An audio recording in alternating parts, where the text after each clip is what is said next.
Hello दोस्तों, आज का हमारे चैप्टर का नाम क्या है? बल एवं गति के नियम। ठीक है, तो सबसे पहले हम लोग देखते हैं कि बल होता क्या है।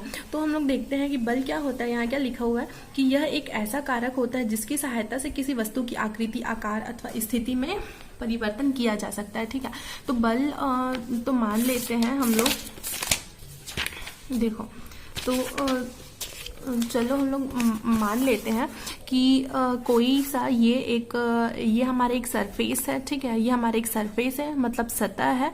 ये क्या है? ये क्या हो गया? हमारा कोई सा सतह हो गया। और यहाँ पर हम लोग एक मिट्टी की बनी एक गोल आकृति या फिर कुछ भी हम लोग ले लेते हैं, बर्तन ही ले लेते हैं। ठीक है, तो ये जो बर्तन, अगर हम लोग इस पर बाह्य बल लगाते हैं, ठीक है, बाह्य बल लगाते हैं इन द सेंस हम लोग उसको जोर से हम लोग मान लीजिए हम लोग उस पर हथौड़ा मार देते हैं। तो अगर हम लोग इस मिट्टी के बने बर्तन पर हम लोग हथौड़ा मारेंगे तो ये क्या होगा? टूट जाएगा। ठीक है, तो टूट जाएगा मतलब क्या हो जाता है? इसके आकार में परिवर्तन हो जाता है। और हम लोग फिर दूसरा एग्जांपल देखते हैं, जैसे कि मान लेते हैं ये कोई बॉल है और ये एक सरफेस है। ठीक है, तो ये एक बॉल है, तो हम लोग उसको इस तरफ से उसको क्या देते हैं? हम लोग उसको धक्का देते हैं, बॉल को थोड़ा हम लोग उसको गति प्रदान करते हैं। ठीक है, तो बॉल फिर क्या होता है? ऐसे हम इधर लुढ़कना प्रारंभ कर देते हैं। ठीक है, मतलब उसकी क्या गति में परिवर्तन आ रहा है, उसके किस में परिवर्तन आ रहा है? उसके स्थिति में परिवर्तन आ रहा है। मतलब वो जो बॉल था पहले क्या था? विरामावस्था में था। उसके बाद जब हमने उसमें बाह्य रूप से गति प्रदान की तो फिर वो किस में आ गया? उसके गत्यावस्था में आ गया। ठीक है, तो फिर इसमें ये वाली स्थिति, तो इसमें क्या हो रहा है? ये जो बॉल है, मतलब ये जो वस्तु है, तो वस्तु की इसमें गति स्थिति में परिवर्तन हो रहा है। स्थिति मतलब क्या होता है? पहले वस्तु विरामावस्था में था, उसके बाद जब हम लोग उसमें बल प्रदान किए, ठीक है, तो फिर वो अपने गत्यावस्था में आ गया। तो इसमें वस्तु की स्थिति में परिवर्तन हो रहा है। और इस एग्जाम्पल में वस्तु के किस में परिवर्तन हो रहा है?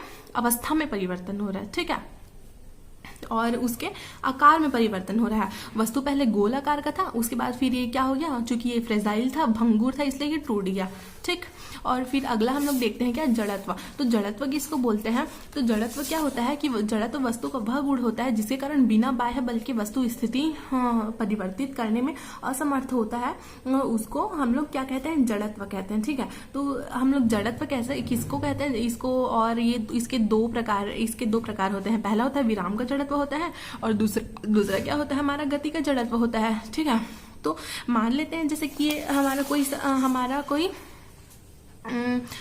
ठीक है, जैसे ये बॉल ही है। ठीक, तो बॉल तो पहले अपनी विरामावस्था में ही है। तो विरामावस्था में है, जब हमने इस पर बाह्य बल आरोपित किया तभी नहीं अपनी गत्यावस्था में आया। तो फिर ये जो है ये हमारे किसका एग्जाम्पल हो जाता है? विराम का जड़त्व। तो ये फिर हाँ ठीक है, उसी का एग्जाम्पल हो जाता है। मतलब कि जड़त्व होता है। तो ऐसा जब किसी पदार्थ में, ये जो पदार्थ है ना, जब किसी पदार्थ में कोई सा भी पदार्थ होता है बिना बाह्य बल के अपनी स्थिति अवस्था में परिवर्तन नहीं कर सकता है ना, तो इस वस्तु के गुण को ही हम लोग क्या बोलते हैं? हम लोग उसका जड़त्व बोलते हैं। और ये जड़त्व कितने टाइप का होता है? दो टाइप का होता है। ठीक है, पहला होता है क्या? विराम का जड़त्व होता है, और दूसरा होता है क्या? देखो, गति का जड़त्व। गति का जड़त्व। ठीक है, तो फिर हाँ चलो देखते हैं। तो पहला क्या होता है? हमारा विराम का जड़त्व। तो विराम का जड़त्व क्या बोलता है आपका? कि वस्तु का वह गुण जिसके कारण वस्तु बिना बाह्य बल के अपनी विरामावस्था में परिवर्तन नहीं कर सकता है, उसको हम लोग क्या बोलते हैं? विराम का जड़त्व बोलते हैं। तो फॉर एग्जाम्पल जैसे मोटरसाइकिल होता है या फिर कार होता है। देखो, जब कोई कार होता है तो हम लोग उसमें जाते रहते हैं। ठीक है, तो जाते हैं, तो जैसे कि जब कोई कार है तो वो रुका हुआ है, तो हम लोग तो कोई भी इंसान है तो उसमें बैठा हुआ होता है। तो जब वो बैठा हुआ होता है तो कार जो होता है वो भी जब स्टार्ट तो हुआ ही नहीं है, तो कार होता है वो भी विरामावस्था में है, और जो वस्तु और जो इंसान बैठा है उसमें वो भी विरामावस्था में है। ठीक है, मतलब दोनों ही विरामावस्था में है। उसके बाद जब कार एकाएक चलेगा, तो जब कार चलेगा तो वस्तु भी, तो कोई मनुष्य है उस पर भी बल लगेगा, क्योंकि जो इंसान है वो तो कार में ही बैठा हुआ है, तो वो उसमें भी गति आ जाएगी। ठीक है, तो वो जो मनुष्य है तो वो खुद तो गति नहीं कर रहा है, उस कार के माध्यम से उसको गति प्रदान हो रही है। ठीक है, तो जो मनुष्य का वो जो गुण होता है, ठीक है, वहां होता है, तो फिर वो कहलाता है उसका विराम का जड़त्व। ठीक है, क्योंकि कार अचानक से चलेगा तो व्यक्ति है उसको पीछे की ओर धक्का लगता है। ठीक है, तो जिससे कि उस व्यक्ति में थोड़ा सा गति आ जाता है, जिससे कि उसकी स्थिति में परिवर्तन हो जाता है, इसलिए हम लोग उसको बोलते हैं विराम का जड़त्व। और विराम का जड़त्व क्यों बोलते हैं? क्योंकि पहले जो मनुष्य था वो विराम अवस्था में था। ठीक है, इसलिए। और फिर सेकंड आता है हमारा क्या, गति का जड़त्व। तो गति का जड़त्व क्या बोलता है कि वस्तु का वह गुण जिसके कारण वह बिना बाह्य बल के अपनी गत्यावस्था में परिवर्तन नहीं कर सकता है, उसको हम लोग क्या बोलते हैं, गति का जड़त्व। एग्जाम्पल के लिए हम लोग देखते हैं, जैसे कि गतिशील कार है या फिर बस है, कोई भी बस जब चल रहा है, कोई भी बस जब चल रहा है तो उसमें मनुष्य खड़ा हुआ है या बैठा हुआ है। तो जब हमारा बस चलता है तो उसके साथ ही साथ हमारा मनुष्य, उसमें जो जितने भी आपके सवारी बैठे हैं वो भी चलते रहते हैं, वो भी उनके साथ गत्यावस्था में रहते हैं। लेकिन जब अचानक से बस रुकता है, तो मतलब अचानक से बस रुकता है मतलब कि वो गत्यावस्था से विरामावस्था में आ जाता है। तो व्यक्ति भी गत्यावस्था से विरामावस्था में आ जाता है। ठीक है, मतलब कि जैसे जैसे उसकी बस की गति उसकी स्थिति में परिवर्तन होती है, वैसे वैसे उस वस्तु की या फिर व्यक्ति की भी स्थिति में परिवर्तन होती है, जिससे कि व्यक्ति को आगे की ओर धक्का लगता है। ठीक है, तो बस जैसे कि चल रही है और फिर अचानक से रुक जाती है, तो बस की स्थिति में परिवर्तन हुई, फिर बस के माध्यम से उस व्यक्ति को क्या हो, उस व्यक्ति पर बल लगता है, जिससे कि उसमें गति का जड़त्व आ जाता है। ठीक है, और उसको आगे की ओर धक्का लग जाता है। इसे ही हम लोग क्या बोलते हैं, गति का जड़त्व बोलते हैं। ठीक, और फिर हम लोग अगला देखते हैं क्या, गति का प्रथम नियम। ठीक है, तो गति का प्रथम नियम इसमें देखते हैं, इसके अनुसार यदि कोई वस्तु विरामावस्था में होती है तो वह विरामावस्था में ही रहेगी, अथवा वस्तु गत्यावस्था में तो गत्यावस्था में ही रहेगी, जब तक कि कोई बाह्य बल उस पर आरोपित ना किया जाए। ठीक है, तो इसको हम लोग बोलते हैं क्या, गति का प्रथम नियम बोलते हैं, या फिर हम लोग इसको बोलते हैं क्या बोलते हैं हम लोग इसको, इस नियम का पहला भाग होता है ना, उसको हम लोग विराम का जड़त्व बोलते हैं, और दूसरा भाग होता है उसको हम लोग बोलते हैं गति का जड़त्व बोलते हैं। ठीक है, और इसको ही हम लोग न्यूटन के गति का प्रथम नियम और न्यूटन के गति के प्रथम नियम को ही हम लोग जड़त्व का नियम बोलते हैं।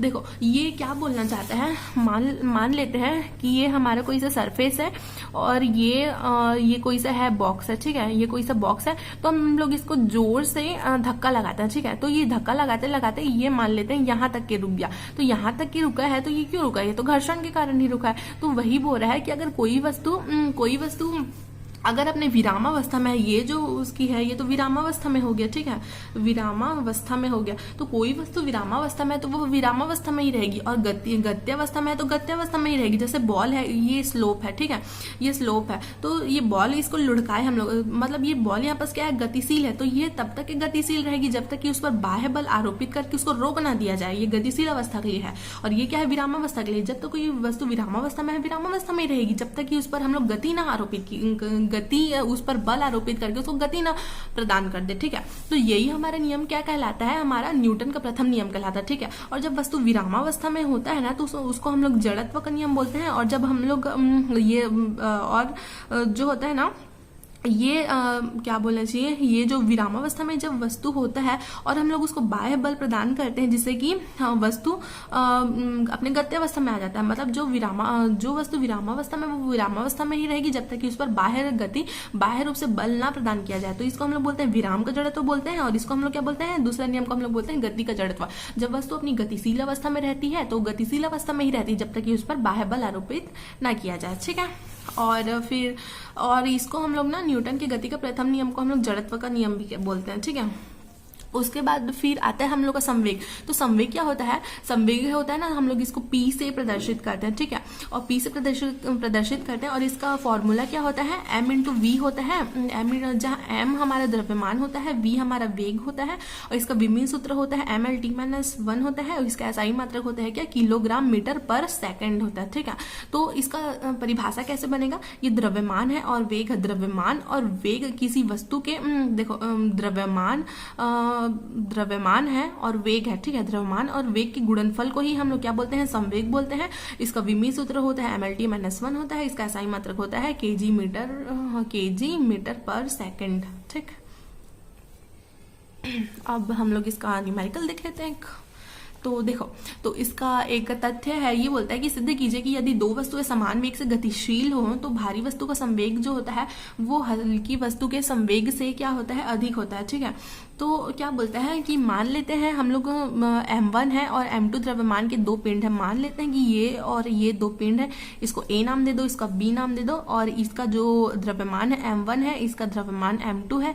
तो ये क्या बोलता है कि दो वस्तु है समान वेग से गतिशील है, ठीक है, तो दोनों का वेग जो है समान है, इसका वेग v है, इसका भी वेग v है, लेकिन इसमें क्या बोलता है कि समान वेग से गतिशील हो तो भारी वस्तु का संवेग हल्की वस्तु के संवेग से अधिक होता है, ठीक है। तो संवेग देखो, और संवेग का फॉर्मूला क्या हो जाता है, P = mv हो जाता है, ठीक है। तो P = mv है, तो v दोनों का समान है, और क्या बोलता है भारी वस्तु और हल्की वस्तु, मान लेते हैं कि ये है इसका द्रव्यमान, ठीक है, मान लेते हैं कि m1 है, ये जो भारी है किससे, m2 से भारी है, ठीक है। तो हम लोग को पता है कि संवेग का सूत्र होता है P = mv होता है। तो पहली वस्तु इसलिए P1 ले लेते हैं, दूसरी वस्तु इसलिए P2 ले लेते हैं, और दोनों का वेग सेम है और द्रव्यमान इसका m1 है, इसका m2 है, तो लिख लेते हैं हम लोग। फिर इसको समीकरण 1 और 2 देते हैं, और दोनों को हम लोग समीकरण 1 और 2 है, ये दोनों को हम लोग क्या कर देंगे, इन लोग का इसको डिवाइड कर देंगे, ठीक है। तो फिर इसको ऐसे करते हैं, फिर फॉर्मूला में LHS को LHS से डिवाइड करेंगे, RHS को RHS से डिवाइड करेंगे। फिर इसमें क्या होता है, ये v और v कैंसिल आउट हो जाएगा, तो फिर इसमें ठीक है, तो क्या बचेगा, P1/P2 = m1/m2। तो फिर यहाँ पास क्या बोला है कि m1 is greater than m2, तो फिर m1 बड़ा होगा m2 से, तो फिर ये P1 बड़ा होगा P2 से, मतलब P1 का संवेग अधिक होगा किससे, P2 से। तो फिर ये हमारा बात जो है सिद्ध हो गया कि अतः स्पष्ट है कि जो भारी वस्तु है, अतः स्पष्ट है कि भारी वस्तु का संवेग जो होता है हल्की वस्तु के संवेग से अधिक होता है, ठीक है। और आज के लिए इतना ही, बाकी का हम लोग कल देखते हैं, ठीक है। तब तक के लिए गुड बाय।